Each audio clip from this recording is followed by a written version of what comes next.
नमस्कार, मैं हरी। आप देख रहे हैं डिटेल न्यूज झारखंड। आइए जानते हैं झारखंड की प्रमुख खबरों को। अगर आप चैनल में नए हैं तो चैनल को सब्सक्राइब अवश्य कर लें ताकि झारखंड की हर छोटी बड़ी खबर आप तक पहुंचा सकें।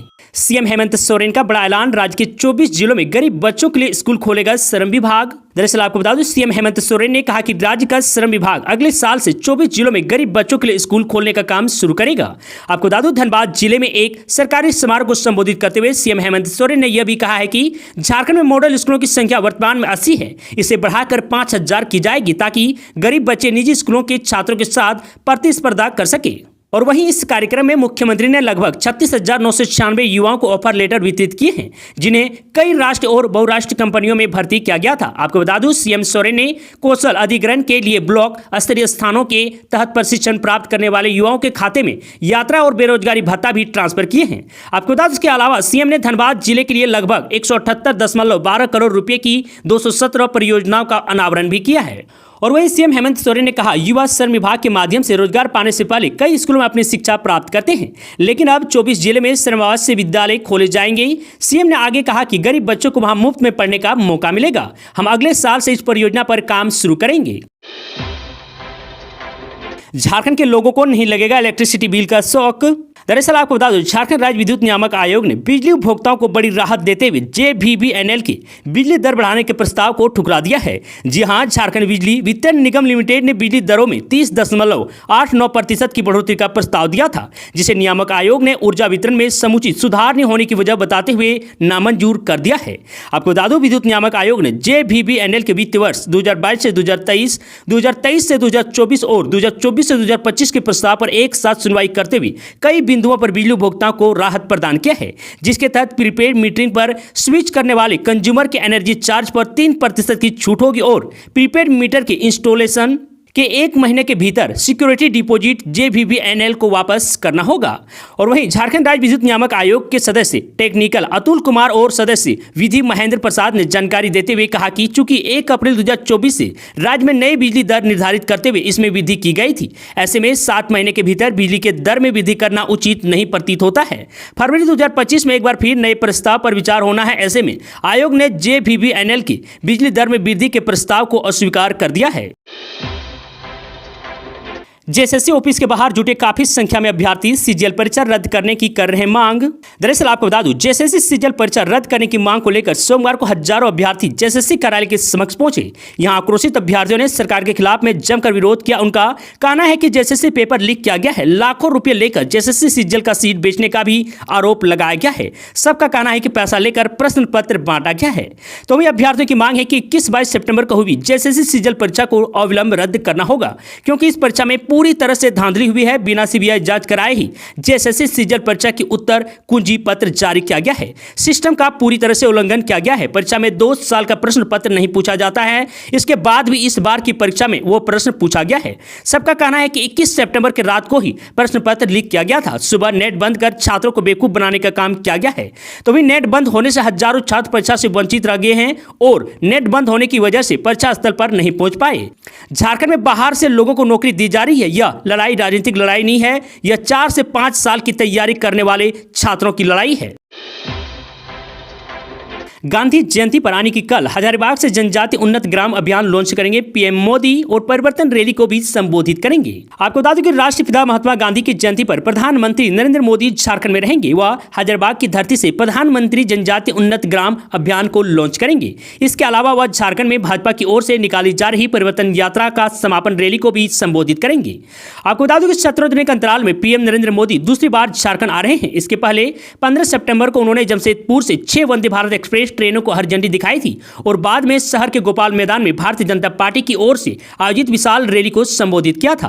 आपको बता दूं कि पीएम नरेंद्र मोदी का यह दौरा कई मायने में अहम माना जा रहा है। यह चौथी बार है जब वह झारखंड की धरती से महत्वपूर्ण केंद्रीय योजना की लॉन्चिंग करेंगे। इसके पहले 2018 में आयुष्मान योजना, 2019 में किसान मानधन योजना, खुदरा व्यापार और स्वरोजगार पेंशन योजना, एकलव्य मॉडल स्कूल और 2023 के नवंबर में विकसित भारत संकल्प यात्रा और पीएम जनधन योजना की शुरुआत भी उन्होंने झारखंड की धरती से ही की थी। और वहीं इधर प्रधानमंत्री जनजातीय उन्नत ग्राम अभियान की योजना देश के आदिवासी बहुल गांवों को विकास की मुख्य धारा से जोड़ने और जनजातीय आबादी को आर्थिक रूप से सशक्त बनाने के उद्देश्य पर केंद्रित है। इस योजना को केंद्रीय मंत्रिपरिषद ने 18 सितंबर को मंजूरी दी थी। आपको बता दूं, प्रारंभिक तौर पर इस अभियान के लिए 79,156 करोड़ रुपए की राशि का प्रस्ताव किया गया है।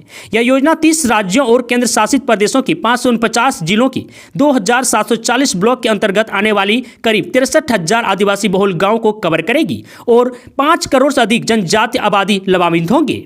आपको बता दें, इस अभियान के तहत आदिवासी गांवों में 20 लाख आवास, 25,000 किलोमीटर ग्रामीण सड़कों और पुलों के निर्माण, हर घर को स्वच्छ पेयजल, गैस और बिजली कनेक्शन देने का लक्ष्य है। इसके अलावा 100 आदिवासी मार्केट सेंटर, आश्रम और स्कूल, चलित स्वास्थ्य केंद्र, कौशल विकास केंद्र की स्थापना की जानी है। आपको बता दें, इस अभियान के तहत जनजातीय समूह की आय बढ़ाने के लिए कृषि, बागवानी को प्रोत्साहित करना और जनजातीय संस्कृति, विरासत एवं परंपराओं को संरक्षित करने का भी लक्ष्य निर्धारित किया गया है। आधिकारिक सूत्रों ने बताया कि हजारीबाग स्थित विनोबा भावे विश्वविद्यालय परिसर में होने वाले कार्यक्रम में केंद्रीय योजना की लॉन्चिंग के बाद देश के 33 जनजातीय समूह के प्रतिनिधियों से संवाद भी करेंगे। झारखंड में 6 IAS अफसरों का तबादला, रांची व लातेहार समेत कई जिलों के बदले डीसी। दरअसल आपको बता दूं, राज्य सरकार ने 6 IAS अधिकारी का तबादला कर दिया है। मंजूनाथ भजंती को रांची जिले का उपायुक्त बनाया गया है, वहीं शशि प्रकाश को जामताड़ा जिले का उपायुक्त बनाया गया है, जबकि उत्कर्ष गुप्ता को लातेहार और मनीष कुमार को पाकुड़ का उपायुक्त बनाया गया है। इसके अलावा पवन कुमार को उत्तरी छोटा नागपुर परमंडल का परमंडलीय उपायुक्त बनाया गया है। साथ ही रंजीत कुमार लाल को ऊर्जा उत्पादन निगम का MD बनाया गया है। इस संबंध में कार्मिक, प्रशासनिक सुधार तथा राजभाषा विभाग ने सोमवार रात आदेश जारी कर दिया है। 4 अक्टूबर को सीएम हेमंत सोरेन करेंगे काटाटोली फ्लाईओवर का उद्घाटन। दरअसल आपको बता दूं, अब राजधानी रांची के लोगों के इंतजार की घड़ियां खत्म होने वाली है। बहुप्रतीक्षित काटाटोली फ्लाईओवर पर अब 4 अक्टूबर से गाड़ियां सरपट दौड़ने लगेगी। आपको बता दूं, सीएम हेमंत सोरेन 4 अक्टूबर को इस फ्लाईओवर का उद्घाटन करेंगे। सीएम टोली स्थित संत पॉल कैथेड्रल मैदान में आयोजित एक समारोह में सीएम इसका उद्घाटन करेंगे। इतना ही नहीं, मुख्यमंत्री ट्रांसपोर्ट नगर सुकरहुटू फेज 1 का उद्घाटन एवं फेज 2 सुकरहुटू का शिलान्यास 3 अक्टूबर को ITBP कैंप के निकट रिंग रोड पर करेंगे। बता दें कि 2017 में तत्कालीन रघुवर दास सरकार ने 900 मीटर फ्लाईओवर के लिए 2017 में काम शुरू करवाया था। आपको बता दें कि सॉइल टेस्टिंग आदि का काम शुरू हुआ और फिर बाद में एस्टीमेट को बढ़ाकर 900 से 1200 मीटर लंबा किया गया और कॉस्ट 82 करोड़ रुपए कर दी गई, मगर बीच में ही काम अधूरा लटक गया। 2019 में राज्य में हेमंत सोरेन सरकार का गठन हुआ और 2021 में नए सिरे से इसका काम शुरू करने का निर्णय लिया गया। अब इसकी लंबाई बढ़ाकर 2250 मीटर कर दी गई है और कॉस्ट बढ़कर करीब 2.25 करोड़ रुपये हो गई है। आपको बता दें कि 2022 में इसका काम शुरू हुआ और 30 सितंबर को इसका काम पूर्ण हो गया। ट्रांसपोर्ट नगर फेज 1 का काम भी 2022 में हेमंत सोरेन सरकार ने ही शुरू करवाया। 2 साल में यह काम भी पूर्ण हो गया है। SKMU में 2004 के बाद नियुक्त कर्मचारियों के लिए पुरानी पेंशन योजना लागू। दरअसल आपको बता दूं, सिद्धू कानू मुर्मू विश्वविद्यालय ने सोमवार को 2004 के बाद नियुक्त पदाधिकारियों, शिक्षकों एवं शिक्षकेतर कर्मचारियों के लिए पुरानी पेंशन योजना लागू कर दी गई है। इस संबंध में विवि प्रबंधन के द्वारा उच्च एवं तकनीकी शिक्षा विभाग झारखंड सरकार से प्राप्त संकल्प को अधिसूचित कर दिया गया।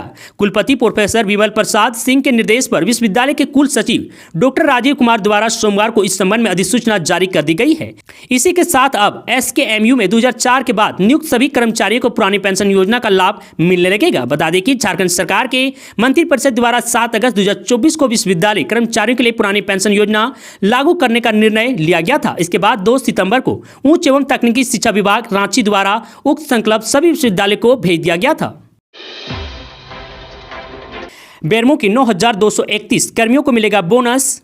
दरअसल आपको बता दूं, दुर्गा पूजा के अवसर पर कोल कर्मियों को इस बार सालाना बोनस के रूप में 93,750 रुपया मिलेगा। उक्त राशि कोल कर्मियों के बैंक खाते में 9 अक्टूबर तक आएगी। बेरमो कोलांचल में 3 एरिया के CCL कर्मी को बोनस में 86.54 करोड़ रुपये मिलेंगे।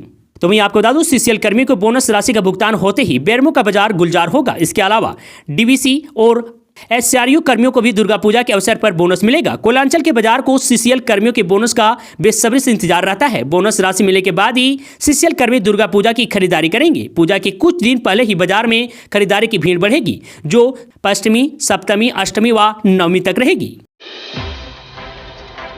आज रांची के प्रभात तारा मैदान में जुटेगी राज्य भर से 25,000 जल सहिया। दरअसल आपको बता दूं, रांची उपायुक्त राहुल कुमार सिन्हा ने बताया कि आज जल सहिया का 1 दिवसीय प्रशिक्षण कार्यक्रम प्रभात तारा मैदान धुरवार रांची में आयोजित किया गया है। उपायुक्त ने बताया कि इस कार्यक्रम में मुख्यमंत्री हेमंत सोरेन एवं विभागीय मंत्री पेयजल एवं स्वच्छता विभाग मिथिलेश ठाकुर भी मौजूद रहेंगे। इस कार्यक्रम में राज्य भर की जल सहिया को 1 दिवसीय प्रशिक्षण में भाग लेने हेतु अनुमानित संख्या 20,000 से 25,000 होगी तथा उनके आवागमन हेतु लगभग 500 से अधिक बसों का उपयोग होने की संभावना है। कार्यक्रम के मद्देनजर विभिन्न जिलों से कार्यक्रम में भाग लेने के लिए आने वाली बसों, अन्य वाहनों का रूट, लाइन एवं पार्किंग की व्यवस्था अलग से की गई है। हवलदार में प्रमोशन पाने वाले 67 सिपाही को बैच लगाकर दी बधाई। दरअसल आपको बता दूं, पूर्वी सिंहभूम जिले के 67 सिपाही हवलदार में प्रमोशन होने के बाद सोमवार को एसएसपी किशोर कौशल गोलमुरी पुलिस लाइन पहुंचे, जहां प्रमोशन पाने वाले सिपाहियों के लिए कार्यक्रम का आयोजन किया गया।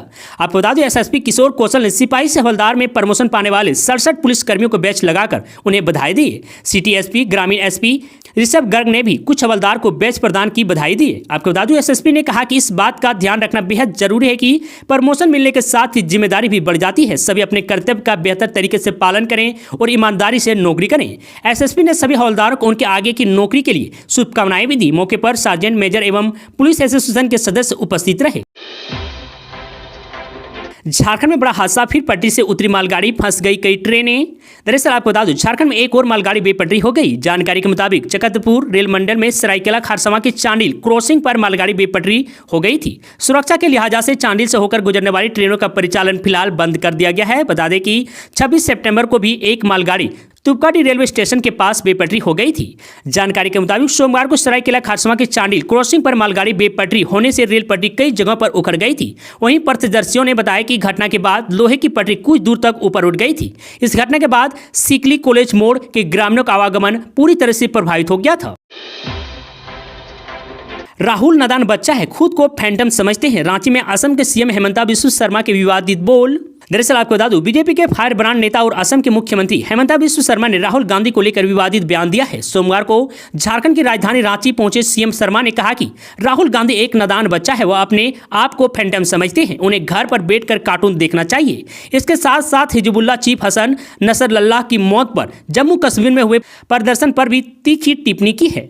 आपको बता दूं, सीएम ने आगे कहा कि राहुल गांधी शायद बचपन में कॉमिक पढ़ा या देखा था, इसलिए वो अपने आप को फैंटम समझते हैं। मेरा मानना है कि उनके अभी कार्टून देखने की उम्र है, उन्हें घर में बैठकर कार्टून देखना चाहिए।